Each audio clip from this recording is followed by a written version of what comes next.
Hello everyone, I am Mad Capper and this is another video on Raid Shadow Legends. We are doing another I built them so you don't have to, and today we're going to talk about Kallia. Kallia is a barbarian force affinity attack based champion who uses HP burn and her ability to block heals as part of her kit. And let's just talk about her abilities before we go any further. She has an aura, which is an ally attack in all battles. Can be situationally useful, not the best of them, because it only helps the subset of champions that have attack modifiers on their damage abilities. So generally speaking, like, defense can help everyone because it helps everyone survive. Plus it helps defense champions with their damage. HP again gives everyone more HP, plus helps the damage modifiers, where attack will only help those champions that have the attack damage based on attack here. So still pretty good for, typically you find it in speed runs, or if you're trying to speed up or do a little bit more damage on spider, those sort of things. But again, it's an all battles thing, so if you're early game, maybe that'll be helpful for you. Her A3, as you can see here, is a 5-turn bookable to 2-turn cooldown, which hits 3 times at random with the 60% chance of placing an HP burn debuff for 2 turns. There is no actual improving that 60% chance.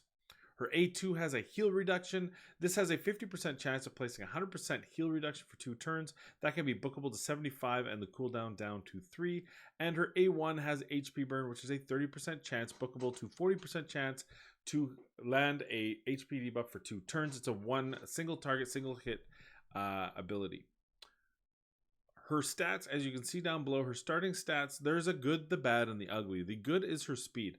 That is one of the better speeds I've seen for any of the epic champions that we've looked at. Having a 106 speed gives you so much more versatility because your, first of all, speed sets are worth more to you because the modifier, obviously, you get, a higher percentage return off of higher base number.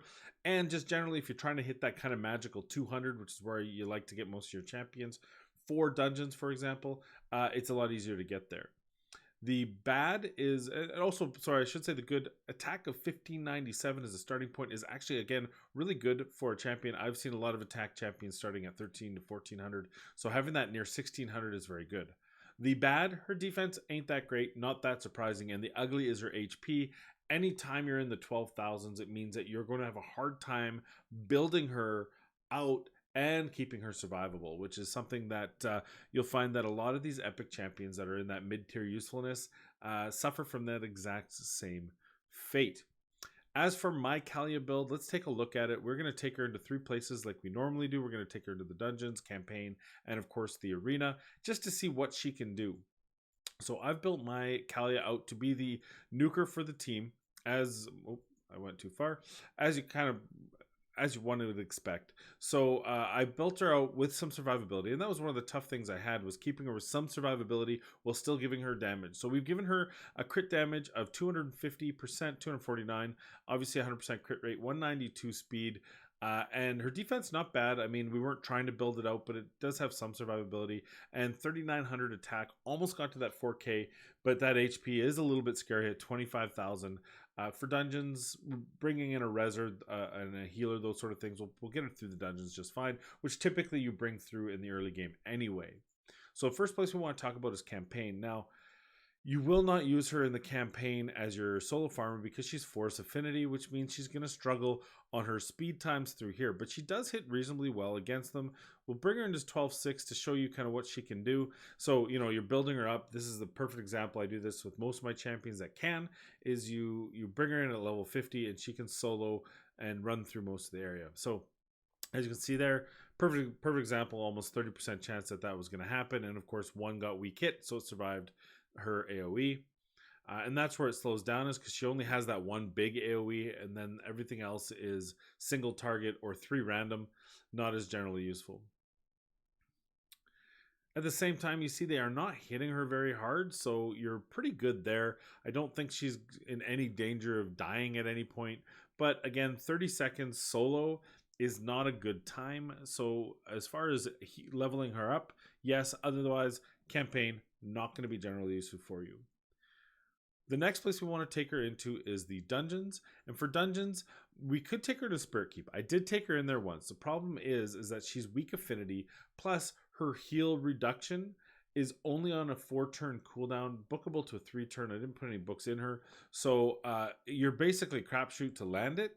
And then if you don't land it, you have to keep waiting through the cycle to be able to do that. For early game players, that's going to be more frustrating than it's worth. There are champions that you can build out, like a Mystic Hand, that's rare, going to give you that limited availability till you get kind of the better champions of doing it, or you get to the point where you don't care because you have an Allure, you have a Lysandra, and they never take a turn. So we're going to skip the Spirit Keep just because that weak affinity. Also, we talk about weak affinity, we got to talk about the Spider and the Ice Golem. Both cases, her HP burn sounds like, oh, maybe it'll be good in the Spider Den. It isn't. Because she's weak affinity and because it is not an AoE target, generally she's not going to do very good. I will say, and this is something to keep in mind, that she can have some usefulness in the early game, right? If you're trying to get through something like a magic affinity or a force affinity where you're having some problems in, like, you know, levels 9, 10, 11, 12, that area, she is something that could be used in that area to give you some sort of AoE, some sort of damage in those dungeons. And of course, Fire Knight Castle, while she is neutral affinity, she doesn't have an A1 with a multi-hit, and she doesn't have any special modifiers. Again, you're only got a 50% chance of landing that heal debuff. That's and when his shield is open. So I would not very good in there. But where she should excel is in the dragon. So let's go to 20. She is a strong affinity. Now we've put together a team here that puts her in the lead, so we get that extra attack. And I'm comparing her against Elaine. That's what we want to see. We've got some survivability, and this is typically an early game account level a team. And they're not crazy gear on her. The only thing I have is I have relentless gear on my Elaine, so that might be the only thing you could argue, but you can win. My free-to-play account has tons of relentless gear because when you're a free-to-play player, you tend to get slotted in easier levels for those tournaments, so if you pick and choose, you'll still be able to get relentless gear pretty well. So reasonably to say, Gorgrab, one of the best dungeon champions in the game. Apothecary, you know, arguably one of, if not the best rare in the game. And then we're putting Kallia in there to succeed. So we'll just push her through, and we'll see what damage she can do. So the other thing, and this is something to keep in mind, and we'll talk about this, will take a little while. So keep in mind when you're building out these champions, the best thing you can do to improve your dragon times is your timing. As you can see there, I had the boost first from Gorgrab, then I had the defense down from Warmate.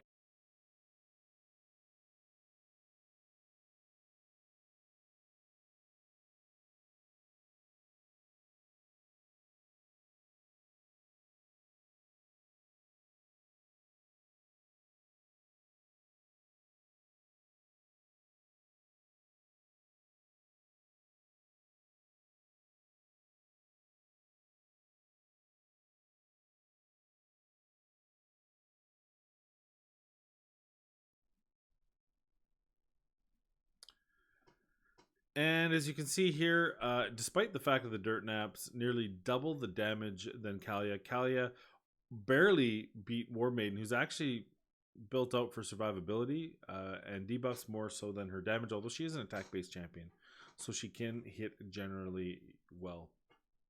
218, that's a pretty good, actually. If you're talking about mid-game team, that's a pretty good time. I wouldn't be concerned with that. Obviously, the end game you want to get under a minute, but in the early game, not a bad time. Final area is, and this is going to hurt because, oh good, actually I was attacked here, so I'm actually dropped down to Arena 3, so I might get lucky here and find a good team to fight.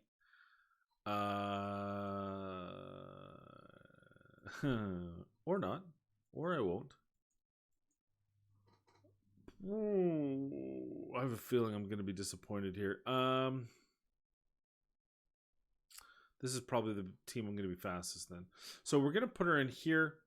Obviously, I did test her a couple times just to make sure the timings were all right. But we have the double boost. Normally, I would use Ethos in this position or Rotos, depending on what I was up against. And Trunda would be another really good one. So, but we're going to give this a go and see what happens. Hey, what, you know, well, we'll keep the stripper in. I don't know what kind of, maybe they have a shield set. So normally I'd say, hey, let's bring in a War Maiden, but the state of Gold 4, actually the state of everything in Arena right now is such that this is probably, I can't really show you an all rare team and do reasonably well here. As expected, we are faster, which is good because I want to be able to see the abilities. So the first one we're going to want to use here is her A2 because that's the AoE. That way I'm guaranteed to hit everyone. There's no weak affinity, so it should do yeoman's work here. Boom. Was able to kill one, but really weak damage. Typically, Skull Crowns are pretty squishy, and to only be able to do, what, 80%, not even knock her unkillable out, which is what we really need. We need that so that we can strip it. So now I have to do this, and then he's going to put up his buff, which is just par for the course here. So hopefully we get a good strip here. Oh, that couldn't have happened better. Okay, we want to try to get rid of this. This is the hope. There we go. That's going to hurt. Okay, so there's a good chance we'll actually get to see our A3 going on. Boom. No, not bad, not great. And she pays the price, as tends to be the case when you fight against a Mountain King.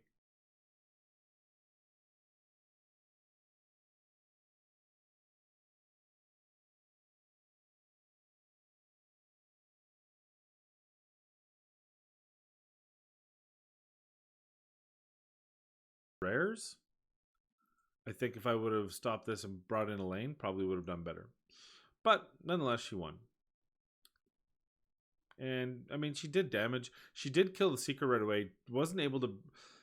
That is probably my biggest concern, is that with that AoE A2, she wasn't able to hit that Skull Crown enough to proc her unkillable, which you need, because then if I get my Arbor to go, I can strip it, or Madame Ceres to steal it. So a little bit overall, her damage just isn't quite there. So there we have, that's all three spots. Why don't we take a look at her and get some final thoughts about Kallia and her viability into the early, mid, and late game. So Kallia is probably my least favorite of all the champions that I've done this series with so far. I find that she's sneaky. She looks good on paper, despite the low HP. There's lots of epics with low HP that are attack based. What you see amazing speed, and you see a pretty good attack starting point for an epic, probably one of the best for an epic. But the reality is her damage modifiers, her multipliers on her abilities are weak because of her HP burn. When the champions get that level of secondary ability, they tend to have small multipliers, especially if they're epics. And Kallia suffers from that. And you saw it in the Dragon Dungeon. My Elaine, with weaker gear, was able to do nearly double the damage. And yeah, she did have some pretty good times on that one wave. So let's take away 500,000 damage because of her relentless procs.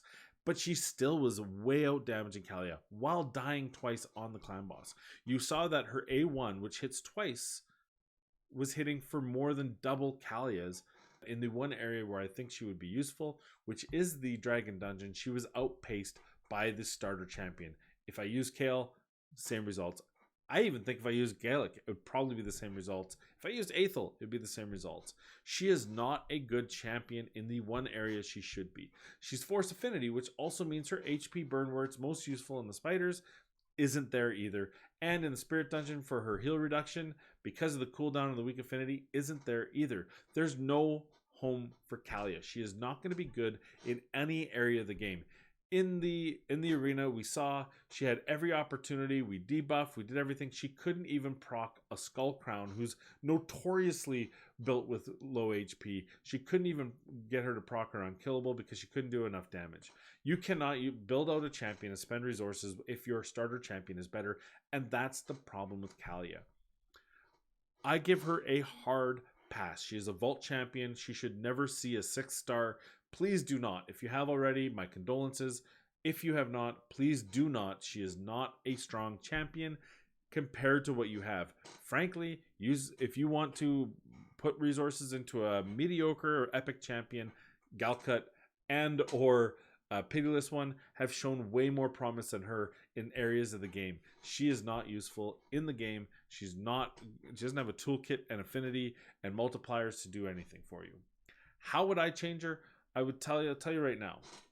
First of all, I would make her Spirit Affinity. Force Affinity for her toolkit is useless. Make her spirit affinity neutral to the spider, or even keep her force affinity, whatever. I would change her, but it's up to you guys.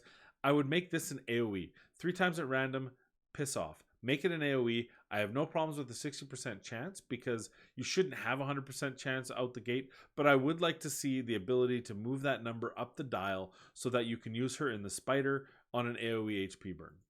This one here, I would keep it. I would have a better chance. 75% chance booked is not enough. If she's Spirit Champion, this is really critical because now suddenly you can use her in the Spirit Keep as that heal reduction on the boss. But you're not going to use it if it's a low percent chance and it's a 4-turn cooldown without books, so you might be waiting forever. That said, she could be useful if she's at least neutral affinity, or if this has a higher percent chance, you might be willing to give it a go. This here, if you'd make the other 2 changes, I'm fine with this. Although I think the damage modifier, being this is a attacks 1 enemy, and her attack is so high to start, and she's an attack-based champion, this should hit harder. Her A1 on a single should hit harder. I would rather not have HP burn and hit for double its current value, and I think she might be useful to the early to mid game. As it stands now, she's a hard pass. Put her in the vault. She looks pretty. She handles an axe, but she doesn't do it to kill enemies. So please keep her in the vault. Thank you for the video. I hope this was generally useful for you. If it was, please give me a thumbs up. Also, subscribe and tell your friends to subscribe. When I get 1,000 subscribers, I will be giving away my free-to-play account, which is a level 65, I think now, account with plenty of amazing legendaries. That 2 Keys Nightmare that up until recently was always in Gold 4 arena and would be a great start for anyone looking to get into this game and spend a little money. With a bit of money invested, not even a lot, that free-to-play account could be a legitimate endgame account. So keep that in mind. 1,000 subscribers giveaway. Most importantly, I want you to be kind to one another, stay safe out there, practice social distancing, and we'll see you in the next video.